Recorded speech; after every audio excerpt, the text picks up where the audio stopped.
into your mind. Yeah. All right. Well, welcome everybody. So here's the microphone. Oh, where? Oh, over there. Okay.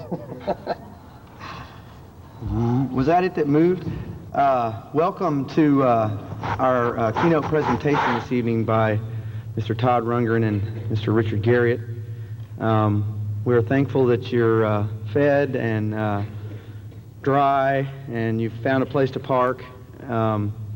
And welcome to the folks in Paris as well as LA. Well, we're going to start the evening with Todd's ideas, and we're anxious to hear what you have to say to us, and we'll let you start. Okay, thank you. Well, welcome to the South by Southwest Multimedia presentation. I don't run a particularly tight ship here, so if anyone wants to yell something out, if the show gets too boring, let me know, because I've attended a number of these in the past couple of months, and they're all about sort of entertainment, the integration of entertainment and interactive technology, and almost universally they are unentertaining enterprises. So I want this to be at least entertaining in some way. So if it starts getting boring, make a low kind of hissing noise or something, and I'll try and whip things up. Also, I'm here kind of, I go to some of these seminars and I'm presented as something of a freak or an oddity, in that I'm a more or less successful musician, but I also do hands-on computer programming, and so in some sense they figure I have a lot of sympathy for people who develop the titles, and indeed I have sympathy for the amount of work they have to go through, but I don't necessarily have sympathy for the fact that they may make a title that doesn't please me. So I feel that probably the most valuable thing I can do is address you from an artist standpoint and remind you, wherever possible, what the agenda of the artist is in this enterprise, which is often quite different from the agenda of either the developer of the technology and the things that they speculate will be done with it, and the marketing people who who think up things like Zima and other things that you didn't think you wanted until they start advertising them to you. What I'd like to do is, since we are at such an important nexus in the music business, and since this kind of merging of the technologies, the two disciplines, that I would kind of give you a little review of music, of recorded music history as I've experienced it in the past almost 30 years, and try and highlight a few things that you might keep in mind that might have some forbearance on, or some there's some word I'm looking for, but anyway, they might be useful in this in today's kind of paradigm. I started in music as I got out of high school in 1966, and of course in those days the LP had just been sort of invented. It was like the early 60s, and a few audiophiles had hi-fis, but they were still making records that were both they had to make compatible mono and stereo records at the time. A stereo record that would play on a mono player, because most people still had mono. And the electric guitar, they just discovered what distortion was, or they just discovered that it was a good thing to have in the electric guitar. They certainly were electrified guitars before, but whenever they distorted, they go, no, we want it to sound like a flamenco guitar, and suddenly people were taking advantage of the distinct technological relationship between electricity and a vibrating string. So a lot of stuff had not yet been settled, I guess. A lot of the stuff we take for granted now in the industry had not yet been settled then. And when I got out of high school, it was not yet 100% viable career alternative to say, I'm going to go into a band and be successful. You always had to have something to fall back on. Of course, things changed quickly after that. As the 70s wore on and record sales started to really pick up, you could say, yeah, you could become rich and comfortable for the rest of your life if you were successful in the record business. But when I got out of high school, there was only a handful of acts that did that, and even the Beatles expected, that it was all going to go away in a couple of years, and they just go back. I think Ringo wanted to open up a chain of beauty parlors or something, and so nobody really expected that this was the rest of your life kind of a choice. You just did it for fun. And I think the reason why I did it, and this may be a point to remember, is because I thought girls would like me. Initially, all of us had certain high ideals about the way we play and what we write and things like that. But at the bottom line, it's really a sexual tactic, and I had never seen anything where where you could do so little and get so much in return. You'd pick up a guitar and suddenly people are chasing you down the street. So it was very appealing to me. The other thing that I was interested in at the time was computers. I used to go down and hang out at the Bell telephone office after school and watch them. Well, it wasn't so much computer programming as data processing in those days. It's not like the lovely little desktop models you have here. It would be like walls and walls of like big reels of tape and card sorting machines, and data processing essentially was putting up a reel of tape and then taking a big stack of cards and moving them from one machine to another, and then taking the little stacks that came out of them, moving them to other machines. And essentially computing in those days was just sped up manual labor. It really didn't do much more than a normal person could do. It just did a little bit faster. And computer programming actually was a wire wrap affair. They had a big kind of pin board that stuck in the back of the machine. And when somebody programmed the computer, they sat there on their knees with a wire wrap tool and connected up little pins from here to here. So it was an entirely different enterprise. Fascinated me nonetheless. And as a result of that, of my fascination with the hardware and just the whole aura about it, I think I developed one of the first kind of true integrations of computers and music, in that I wanted to play slide guitar. I wanted to play blues slide guitar. I was very influenced by Michael Bloomfield and some other players, and I couldn't find a slide that I was comfortable with, so a friend of mine, his uncle worked for IBM and used to bring him like old junk parts from card sorters and things like that, and I found a pulley. It was just about the right size. I filed the flange off of it, and I used it as a slide for my guitar. So, voila, the merging of computers and music. Anyway, as time went on, I got out of high school. I got in a band. Fortunately, I never had to have a real job since. And and as time wore on, the music business kind of matured in season, and we all sort of like have fond memories of that wild and woolly time when everyone was doing their concept albums, and it was jazz rock, opera rock, all kinds of weird syntheses of music.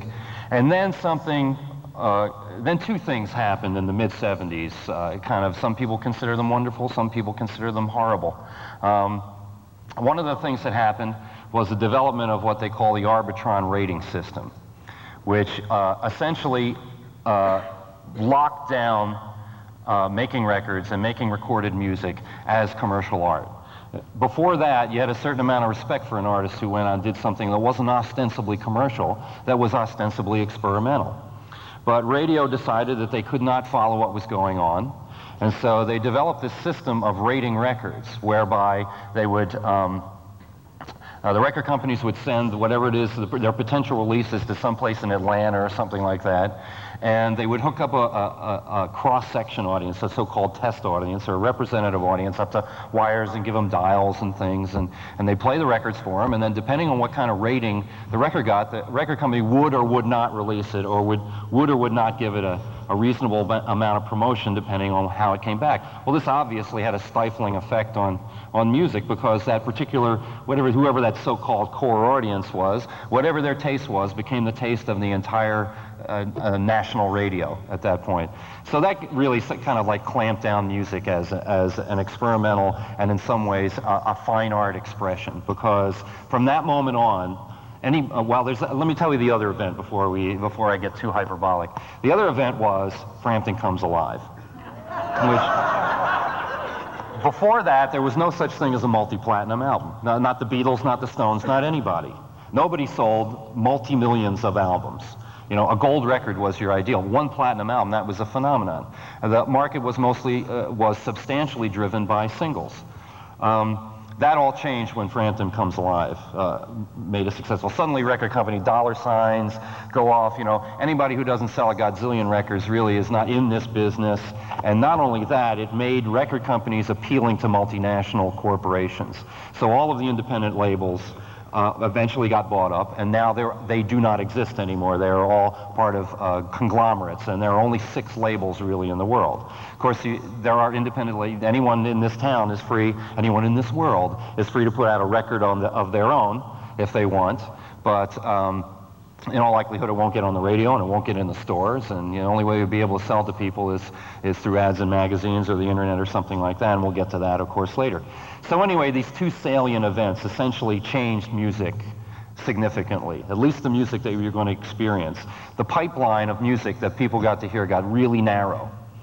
And, that was what made disco so successful. You couldn't turn to any station and not find disco music on there. So these 2 events were significant in the way music was created. It kind of squeezed the true artistry out of it, the idea that an artist is not someone whose agenda is defined by the audience, but they define the agenda themselves.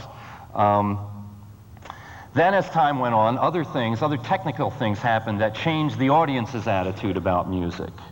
And those had to do with a personal listening experience. In the 60s, as I recall, if an album by an artist that you were really excited about, like the Beatles or somebody, came out, you'd pick up the album, you'd go home, you would lock the door, and you would unplug the phone, and you would sit there and probably for the rest of the entire evening examine this record. You would sit down and listen to it, and that's all you would do, and shut out all other distractions, because this had a very deep meaning to you. And part of the reason was that you never saw like the Beatles on television unless they were on Ed Sullivan or something like that. Pop music didn't appear on television. The only kind of pop music there was like Mitch Miller and things like that. So it wasn't until we got into the 70s, and the Who started appearing on the Smothers Brothers show, that people started to see these bands with any regularity. So you're really sort of devoted to the listening experience. And the only way you can have a listening experience that you defined, in other words, you may hear a song you want to hear on the radio, but that's because the DJ decided to play it. If you wanted to decide what to hear, you had to go home to hear it. Then in the 70s, this thing called the Walkman was developed. And suddenly people had a personal listening experience wherever they were. And this brought about what I refer to as the repurposing of music. In other words, music was not just something that was a quality time experience, it became the backdrop to your life.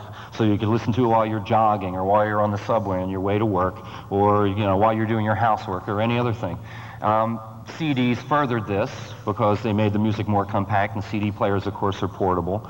So music became ubiquitous to the point that there was no such thing as a quality time listening experience. It was not worth going home and clearing out your entire schedule to sit down to listen to a record, because you could listen to it in the car on your way to work. This changed people's attitude about music in general, I believe. Whether it's for better or worse, I'm not making a judgment. It's just a different attitude. People expect music to be around wherever they go. In any case, from an industry standpoint, most of you, if you're here for the music conference, probably have an opinion or an awareness of what the industry is like nowadays. And from an artist standpoint, I have to say that the industry has not held the respect of artists for probably at least the last 15 or 20 years. That doesn't diminish anyone's desire to be successful making music or to get their musical ideas heard. That's why artists keep signing with record labels. But there may be some analog to what's happening now, since music is now evolving into this hybrid thing. Now that people have expectations that there's going to be a video for something, there's going to be a live show that looks like a video, there's going to be all kinds of visual hype that goes along with the music, and people are going to expect this, and there may be a viable market for that. There's no guarantee, because nobody's really released any significant number of these records, or bought them either. The assumption is that because of these new distribution media, because of the internet, because of interactive television, because of CD-ROMs, which, by the way, are going to be a short-lived phenomenon, so don't get too attached to them, people's assumption is that there is going to be some additional component to music, either some greater degree of controllability about it, or some additional content. when I came to this realization, that first of all, people wanted a certain degree of control over their music because of their tendency to repurpose it, and also with the realization that my trajectory in the music business was on this long, slow, sort of downward curve because I've been here too long, and because people in the record industry are mostly interested in new things, because the people who spend the most on CDs happen to be young, then I was sort of, left with the choice to either sort of like change my my line of work altogether, or figure out some way to sort of join what I knew about computers and what I was doing in music in a way that would sustain me for the next, well, God knows how long. And it may be a short period of time, who knows. So I came up with this concept of interactive music. The idea that the music may exist in some so-called archetypal form, a form that the musician originally put it in, although a lot of people overemphasize the state of the records that they get in terms of how much real thought the artist put in it. In most cases, you have to release a record according to a certain schedule, so you're in there trying to make the record as good as you can, and then you run out of time. So then you finish it all up, and then you figure out, okay, we'll put the songs in this order. And then I'm often posed with the question, well, how will artists feel having their music violated like this? So, well, if most artists really think about it, they weren't approaching it with that much sacredness anyway. So the idea was to take music, pre-existing music, and possibly music that was specially recorded for this format, and build a little engine that would manage it, that would listen to input from the user or the listener, and go out and find the appropriate musical pieces and play those for you in a way that sounds like a real record. And since nobody else was thinking about this, I had to write some music to prove the concept. So I came up with this no world order concept. First thing I did was I recorded a bunch of music with it in mind that the music would be disassembled and reassembled in different ways, and that it would travel sort of on parallel tracks of either emotionality or quality of mix or other kinds of objective and subjective criteria that people apply to music. And then started doing some experiments, and I think the first time I ever demonstrated any of this was at a music seminar. I was at the New Music Seminar in New York about 3 years ago. And through that, somebody heard about it. I believe it was Phillips heard about it, and they said, well, we think that people want to do new things with music, and we've got this interactive thing, CDI, and so let's develop a title. So made the agreement, developed the title, wrote the engine, and there it is, right over there. And I'm going to give you a very brief sort of rundown of what it does without actually dwelling on the sonic output, because it takes too long to listen to it and hear what the difference is. And I want to get back to the yakking in a minute. So. If you put a interactive music CD-ROM in the drive, essentially it behaves just like a regular CD. It sounds like a regular CD. The sound quality is 16 bits. It's not, because of the sound compression we use, it's not exactly 44.1, but it's pretty close. And it sounds as good as a regular CD. The difference happens when you start screwing around with it. If you just put it in there, it's going to sound like the regular CD. And if I can find the key here, I'll start it up. We got some volume there. There we go. Okay, for those of you unfamiliar with the record, it's supposed to sound like that. Okay. Anyway, I'll just go on, playing this music like it normally does, but you may say to yourself, well, I'm interested in having some different experience of the music. I've heard it 3 or 4 times on the album. Let's change something.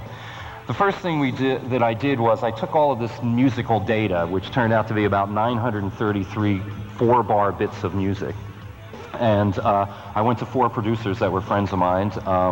There's Bob Clearmountain and Don Was and Jerry Harrison and Hal Wilner, and said, take this, I'm not going to tell you what I did with it, just take it and go through the musical bits and put together some sort of musical experience. Now this is an important salient point. There is often the myth propagated that people want to do things, that you could sell some people like a CD-ROM that allows them to do something that other people get paid to do. Like, for instance, mix a record. So a lot of people say, when I say interactive music, oh, that means like mixing a record yourself. I said, no, you get paid to do that. You know, there's got to be something more fun than that. So we provide a certain amount of expert help to start with, and that's the idea of getting the producers, myself included, to give you a predetermined sequence that you can then modify after that. So the first thing you might, well, here's some of these other sequences, and maybe you can hear the difference. Let me tell you about the New World Order. Not the kind that make you run for the border. It's a new religion wrapped in a revolution. This would be where Don was at the current time. This is the light I stand in Some the other glare of. place. I'm here and I'm there, but I'm always aware of singing the song in the back of my mind. Something mysterious, something divine. And Jerry Harrison will be somewhere else.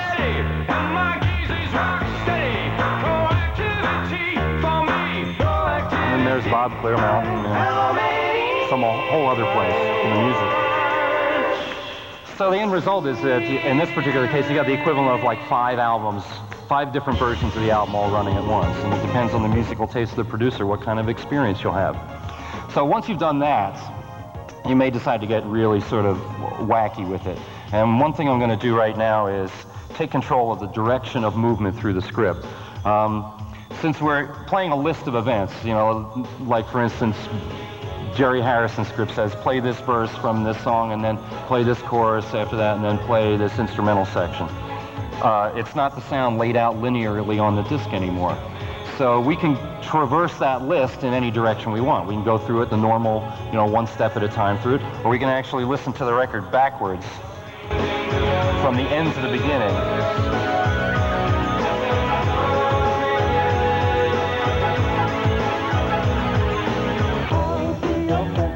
I just did a fast forward there. So, anyway, it's going to start playing the list backwards now. Jumped into the middle of a song and played a verse. Now it's backed up and it's playing the second intro. Now it's playing the first intro. So anyway, what I'm going to do is go back to forward for a second. And in order to demonstrate some of the other things it can do, I'm going to stop the music in one place. In other words, it's going to be like a record that skips, but it does it in a musical place.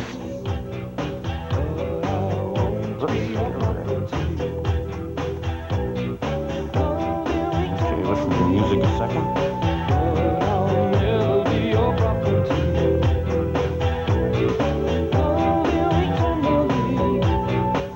Anyway, you'll soon discover that that's the same piece of music playing over and over again.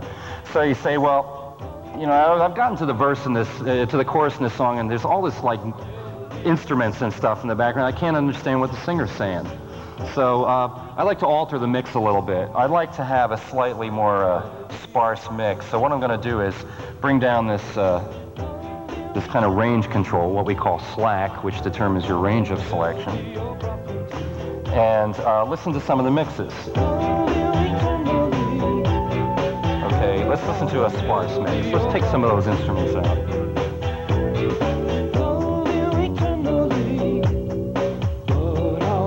You may have noticed things got a little bit thinner.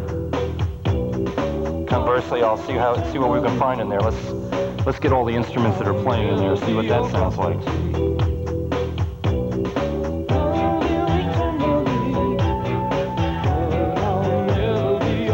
And then you have your ever-popular karaoke mix. Instruments and no voices. Anyhow.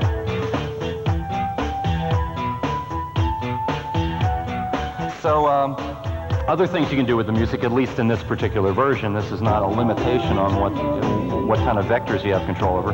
But you may get home one night and you say, well, I'm in a particularly kind of like dour mood, and I just want to hear some sad or dark music. Let's just hear something really dark. Of course, this may be dark already. So I can stop. I'm in the opposite mood. I want something bright. Give me some happy music.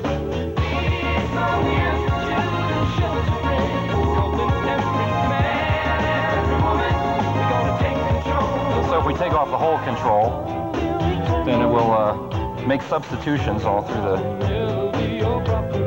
Make sure we're still got our mood yet.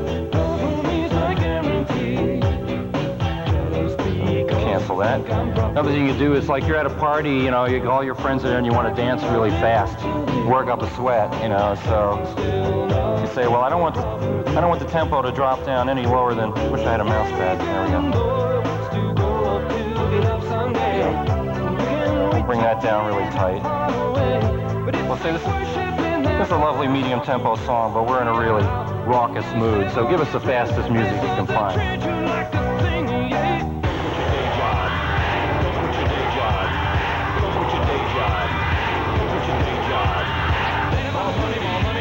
Conversely, it's ladies' choice. Let's slow it down. Okay.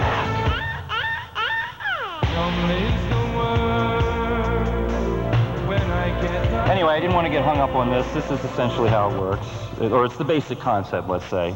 And No World Order is really the demo disc for interactive music. Since then, we've developed a whole other front end, a whole other back end that allows us to do a lot more with music. So be looking for more interactive music discs in your future.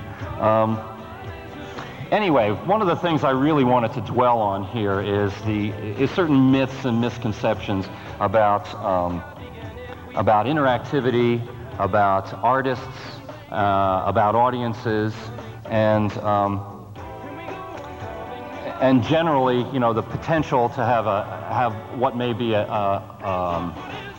not only a lucrative market, but perhaps a new avenue of expression for artists, have that sort of become the 8-track of the 90s, unless certain things are paid attention to. One of the things that I mentioned before was that you can't sell people talent. You can't develop titles that are going to say, we'll teach you how to play guitar, or we will teach you music, or you'll become more musical, or you become a recording engineer or recording producer by doing this. There's absolutely no way you can guarantee that. And the biggest problem is that unless people have a desire in the first place to do that, you know, there's no way that you can ensure that they're going to get any results out of it.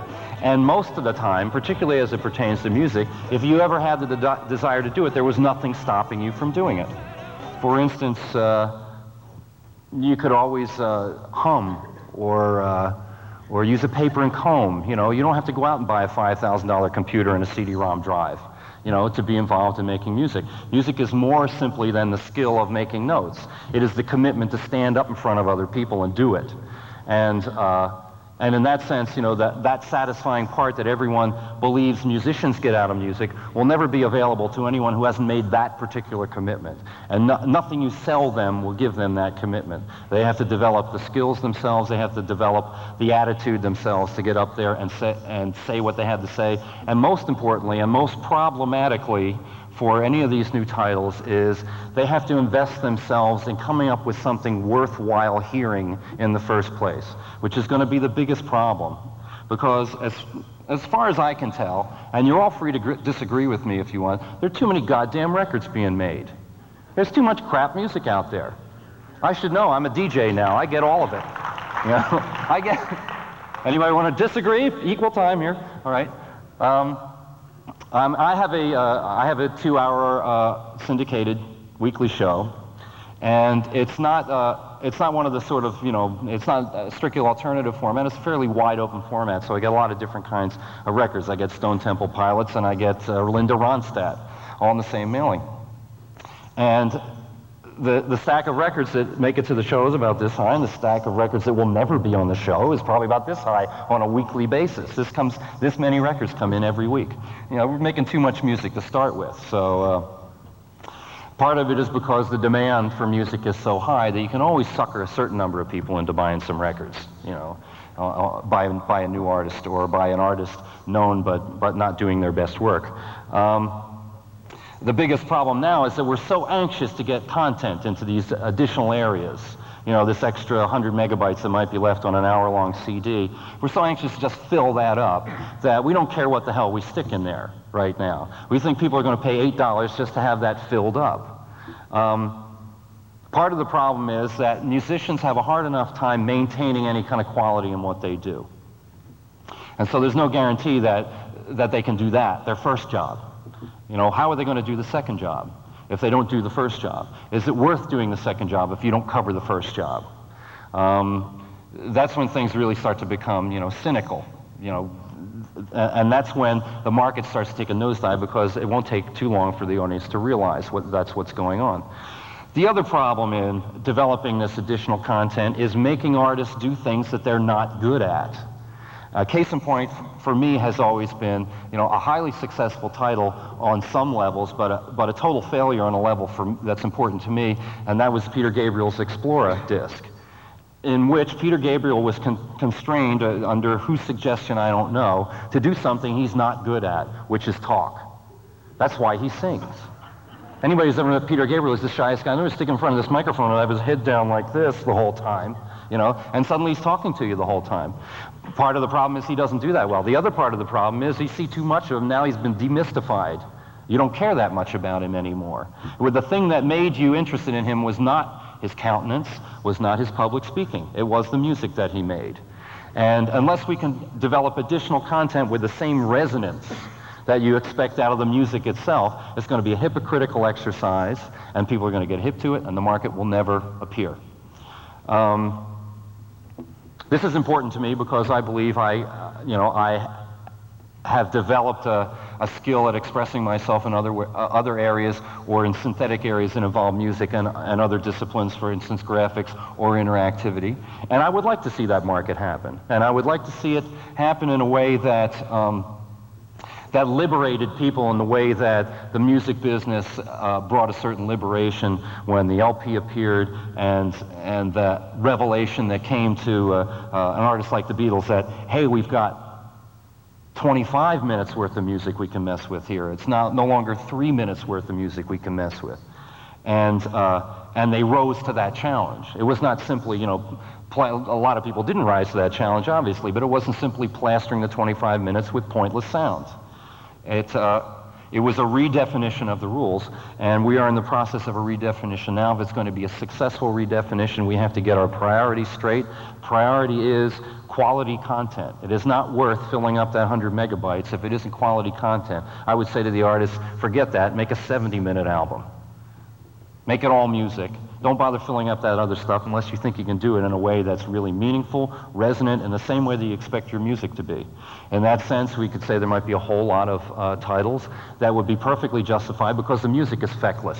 Therefore, the additional content is feckless. And as long as it's selling to somebody, that's fine. But the dream that I have it goes back again to this kind of little window that I remember, and maybe I'm just fooling myself, in which recorded music had the ability to aspire to fine art, to art in which the artist defines the agenda, and which the agenda may not always be something that the public at large understands right off. But the advantage of having these other avenues, this additional content, may be a way for more difficult ideas to be more fully explained and more fully exhibited, or more resonantly exhibited, so that the audience gets a fuller experience of what the artist is trying to convey. Most of these seminars, the talk is all to the contrary. It's all about market this, market that, how do we do this, how do we fool them into that, how do we get people to buy this, what's the price point? The problem is that too little attention has been paid to the quality of that content, because the demos that I've seen, I wouldn't pay the money for it, and you'll all have to form your own opinion. Let's say a band like the Cranberries, which has only been on the radio in this country 2 years. I don't want to know that much about them. I don't even know that. I don't like their music that much. But the tragedy is when they stick them on there and you find out that they are like 5 really truly boring people. This is what the additional content is. That as human beings they are really and truly boring. And suddenly your opinion of the music has gone down. This is dangerous territory. I just would like everyone to be aware of that. I don't know. How long have I gone on here? Oh, I've gone on long enough. I've gone on long enough for a little Q&A. I think I've muddied the waters enough here that we can get into a little Q&A. So is there a microphone here where people can... Okay. I will repeat the question if I can hear it. So anyone want to grab a microphone and... I guess not. It clear as... It's all clear. A question, terrific. You also are an accomplished artist as well, are you not? In the sense that I've seen some videos that... Yeah, I have video and graphic arts and things like that. Okay, so how much of that kind of work have you Well, I started on it before there was computers. I started designing my own album covers because I thought that they had an essential component in terms of that visceral experience that people have of the work you're presenting. So I started by designing album covers. I didn't really have any graphic arts education, but when the computer came out, it eliminated some of that technique deficit. Eliminated the technique deficit. It did not substitute something that I didn't already have that was essential, which is a certain idea of how I wanted things to look, or if you want to be a little bit more broad about it, you could call it taste. In other words, Photoshop will not give you taste.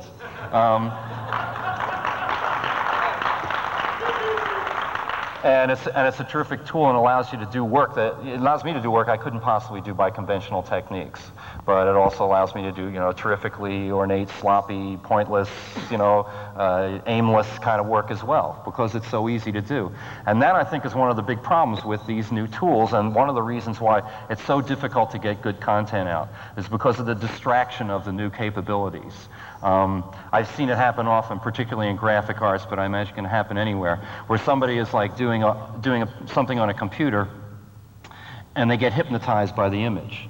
And then you'll come back 2 weeks later, and they're still on the same image, pushing a pixel here and a pixel there, pixel here. The same phenomena has happened in the recording industry when they invented multi-track recorders. It used to be that to qualify to make a record, you had to be able to play the record. You had to be able to come in and set up the band and play the song. I mean, in 1966, when we went out trying to get a record deal, that's what we did. We went into a recording studio, and they had a 4-track machine. We played the song live, and you didn't get to overdub anything. People just discovered double-track vocals. The only person who was doing anything serious was Les Paul. And the same thing happens nowadays. You have these wonderful new techniques, and the first inclination is to get in there and see what all it can do, just everything that it can do. The point is, if you don't go in with a strong idea of what you want to accomplish while you're in there, you will forget that idea very quickly. You'll be hypnotized by the new capabilities and come up with something that doesn't convey what you originally intended to convey. More questions? Yes? As it gets more and more technology to do this, but also gets easier to do sloppy stuff, is it getting easier or harder to make good content? The question was, with the new techniques, is it getting easier or harder to make good content? I think it's harder to make good content, but not for reason of the technology. I think it has more to do with overpopulation. It has to do with the fact we got so many human minds working here that every really, significant human idea has probably been thought up already. And we're just recycling them over and over and over again. I mean, it's like, it's like Smells Like Teen Spirit is More Than a Feeling is Louie Louie. Pop music has the sort of narrowest vocabulary of almost any commercial art there is. So the problem is, until something comes along that's the equivalent movement that rock and roll was. In other words, that is a incredibly clean break from the previous musical legacy. We're going to be recycling the old ideas, and yes, it is a challenge to be original at this point in time. Any other questions? What are some of the titles that you find worthwhile on the market now? The question was, what are titles on the market that I find worthwhile? Of a particular genre? Well, just your basic PC CD-ROM. Basic PC CD-ROMs. Well, I would have to say the most significant thing that's happened, and again, it was partly technological and partly a stroke of genius, was Doom. In my memory, it's had a more significant effect on the way people look at what can be done with computers than any other CD-ROM development. Not Myst and not Seventh Guest and not any of those, because those are pretty much static pictures. The idea that you had full control inside this virtual environment is the first time anything came close to the hype of virtual reality. And so, I realize that a lot of people have wasted away significant portions of their life playing Doom, but I still think it was an important event, an important title from a number of standpoints, from the way it was marketed. It was a genius marketing campaign. Essentially give people part of it and let them discover how wonderful it is and get hooked on it and then charge them for the rest of it. And I think that there should be more of that in the way things are marketed, because that way, people don't feel ripped off.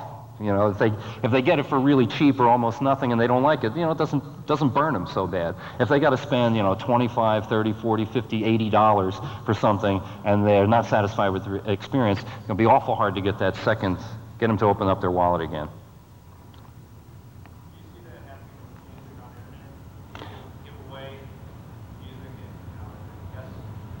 Music and the internet? Music and the internet, it may be the music and media of all kind on the internet is probably the most exciting thing from the standpoint of new ideas, competing with old ideas on or old ways of doing things on a relatively equal footing. Record companies are not ignoring the internet, and if they had the chance to do it, they would spam the entire thing with their products, and no independents would ever get in there. But fortunately, there's a protocol that hopefully will keep that under control. And the thing that's happening that probably most people don't realize is that the telephone companies are really ahead of where everyone else is in terms of making use of this stuff. In other words, it's certain parts of the country, they're almost giving away ISDN, because they wired everything up for it and they couldn't figure out what to do with it. I thought all these corporations were going to like clamor for it and pay them megabucks to have ISDN services, and nobody did. Everyone kind of like jumped over ISDN and went to a little more higher bandwidth things.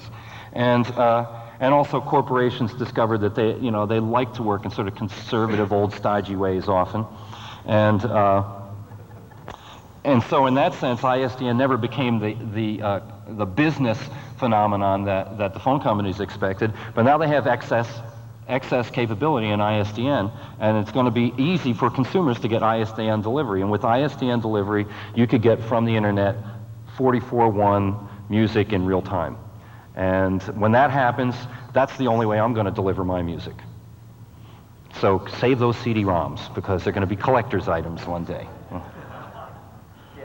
Yeah. Would you say, though, a little bit of the music industry has become like, sort of like the latter Elvis, you know, kind of big and just kind of real bulky? And wasn't the early Elvis, you know, was very spontaneous, you know, raw, you know, energy? Yeah. Lost that. You know, the only thing kind of like, I remember the early Todd Rundgren. I don't even know the new Todd Rundgren, but I love your early stuff. Because it was you at a adolescent kind of like wide-eyed, you know, to the world. Yeah. Experience. And my name's Johnny Rock. I'm one of the guys. Oh yeah, I got your press kit. I'm an aspiring artist myself, so I'm always trying to get away from the over-tech, over-polished music, and everybody's into that realm. And I'm like, what happened to the punch and the beat? Well, part of it is that the question was that the industry has become flabby, like a fat old Elvis, and you know, where do you get that sort of washboard stomach feeling again from music? And part of the problem is, and there is something about, you know, there's been something remedial, let's say, in the past couple of years in the so-called grunge movement, you know, which been and gone in case you hadn't noticed, but. The idea was that these bands could play again. These bands didn't make their records by going to the studio. You know, the turnaround was like in the 70s and stuff like that. You had like your Foreigners, your bands that actually existed in the studio and really didn't mean much out of the studio. They were formula hit record kind of artists. The biggest problem is when bands get signed deals and they've never been seasoned by the road. You know, they don't, and as soon as they have any success with records, you know, well then they don't have to be seasoned by the roads. You know, they go out, you know, and suddenly they're, you know, with the huge riders, with the no brown M&Ms, and the leading this kind of fantasy life, you know, and it's because the record industry is skewed towards this heavily produced, formulaic, predictable thing. The record industry likes that. They like to be, any industry likes to know that. Any industry wants to know what the demand is for their product, how much to make of it, so they don't have excess inventory and things like that. So it's not unusual that they prefer it that way. But the problem is that is explicitly commercial art. That is explicitly art whose agenda is defined by the audience. So therefore, you know, your expectations are always going to be somewhere in, you know, what the average person thinks about music, not what a music specialist would ultimately resort to. And the only way that those things really reach the point that the audience can grow to accept them is if the performer has gained the confidence to know that what they're doing is absolutely right for them, and they perform it with that confidence. And that a lot of that has disappeared because of it's much easier to follow the formula and get into the business than to just say, well, this is what I want to sing about, and I'm going to go out there and sing it, and I don't care what the response is. It is all I care about. Okay, that's about the end of my little presentation here. We've got Richard is going to come up and move on to other subjects that hopefully less abstract and more directly useful to you. And so thanks a lot for your We'll